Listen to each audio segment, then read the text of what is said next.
This is Dockside Outlet Centre, a cheap and nasty shopping centre. This shopping centre was built in the early 2000s, and when they built it they reused an old dockyard building because they thought it might be preserving heritage. But when you see what they've done to this building, you think, why they bother? Because they've not kept any original features of it. Anyway, this shopping centre's not very good, it's rather yucky. Lifts here are yucky, cheap Otis hydraulics branded as Express Evans. And over here is Dickens World, Medway's worst tourist attraction. It's way overpriced, it's really awful in it, and the only good bit about it, the boat ride, they've got rid of. And if we go around the back is the multi-storey car park. This used to have second generation eco discs. When the car park first opened, it took them several years to get the eco discs in service, and then just after 2 years they closed most of the levels in the car park and removed the eco discs. Whoever made that decision is a complete twat, because a year later they reopened all of the levels on the car park apart from the top one, which means this multi-storey car park has no lifts. Anyway, if we go back around to Dockside and look over this way, there is the towers. These towers are really nice and modern, but the lifts are only Otis Gen 2s and aren't really fast enough. And over here are some more flats, and there's been quite a few legal implications with these flats because the balconies coming off of the flats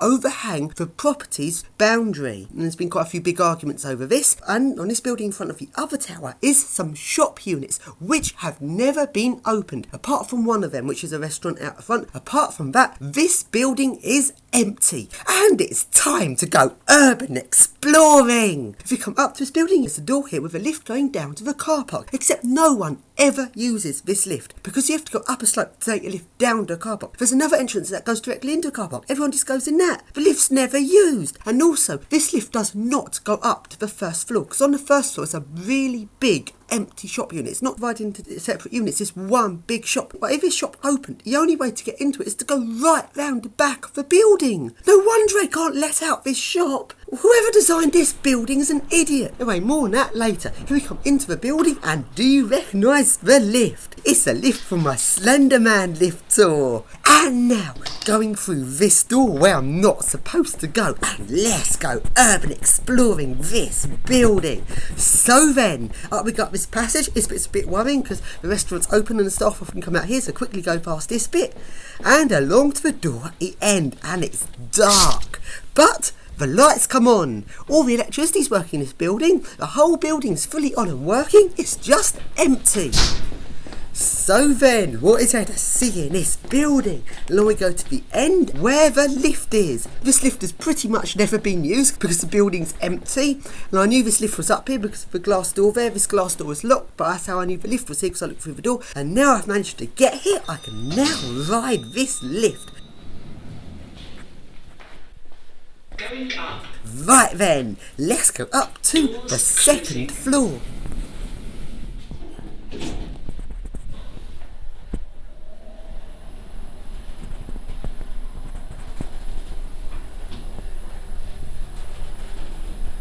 Second floor. Doors opening. And here I am on the second floor. Going down. There's pretty much nothing up here. There's no shops up here. It seems to be some sort of service area. Quite weird. Doors closing. And all of the doors up here are locked. So, it's quite a weird bit up here. I don't really quite know why the lift goes up here. And the lift has just abandoned me. The lift recalls to either the ground or first floor. In other words, the lift doesn't like sitting on the second floor. So then let's go in this lift and test out the recall. Going down. Doors closing.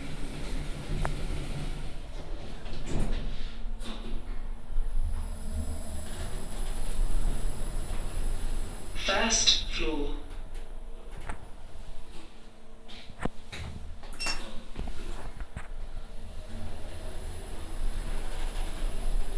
Second floor. Doors opening. And now, let's go down to the first floor. Going down. Doors closing.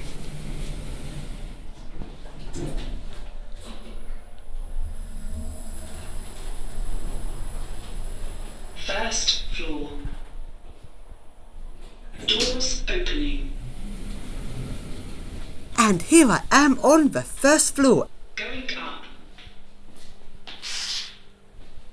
And if we go through this door, we can go into the large upstairs shop unit. This really big shop unit is really fun to explore. It's actually really spooky up here. And as I said earlier, if this unit opened, I think they were planning on putting some sort of gym in here, but it never happened. If this unit opened, the only way into it is up this lift and stairs right round the back of the building, which means no wonder I've never managed to get this unit open. Who would want to rent out a massive shop unit like this with the only entrance right round the back? I'd get no trade whatsoever. And what's through this door? It's the service corridor. Right weird they have a service corridor here, especially since this is one large unit. I think they're not really quite sure what they're going to do with this upstairs area yet. It doesn't really quite make sense why they'd have a service corridor running down half of the unit if they're just planning on having this unit as one big shop, because that sort of divides up the shop. They might split it up. But if they're going to do that, they certainly need to add another entrance at the front of the building, really. And also, I haven't managed to get all of the shops open inside Dockside itself. I think they've sort of run out of trade or demand for this place, pretty much because this shopping centre isn't really that good, really. I don't have as much trade here as they thought they were going to have. And now we go along to the front of the building, and now here we can see Dockside.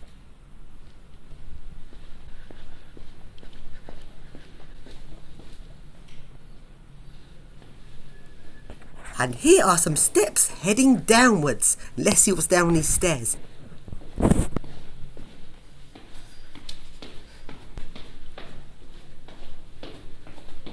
Just a fire exit. Bit weird that the only stairs at the front of the building is the fire exit. Really, I need to turn this into the main entrance to get up here. This place was ever rented out. And along here is a door. Let's see what's through it. A ladder heading upwards. Right then, let's see what's up the ladder. And here I am at the top of the ladder. I am so not supposed to be here. Quite weird. And let's see what's through here. There seems to be some sort of roof area with loads of air conditioning units. Interesting. Quite a weird area this is. And it's also quite weird all these air conditioning units are all running, even though the building's empty. As I said, all the electric's on, all the air conditioning's working as normal, but only the one restaurant in the entire building is open.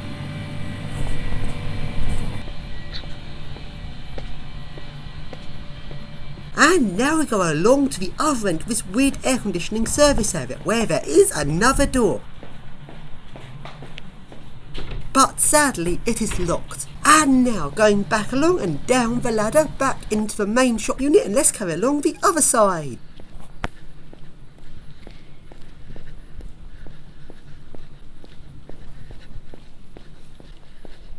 And along we go to this end, where there is a balcony. Quite weird, they've put all the effort of actually putting a balcony on this building. Sadly, the balcony's locked, so I can't get out onto that.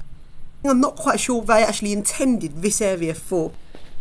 And along we go to this door, which is locked, but I can unlock it. And along I go back to the staircase.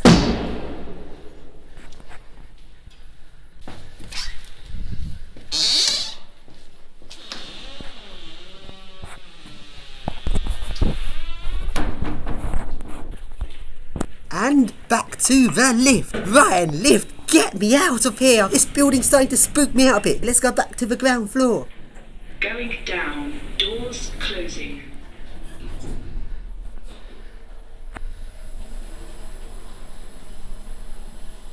Ground floor. Doors opening. Now we go back along this passage and back to the Slenderman Lift. And that is pretty much the end of the video, but let's now take a ride in the Slenderman Lift.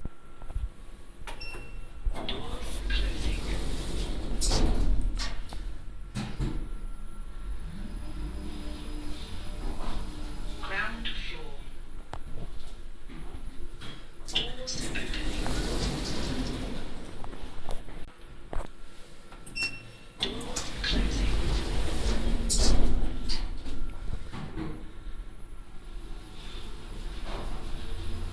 First floor. Sadly, Slenderman won't be here this time, but if you'd like to see my Slenderman video, click a link in the description.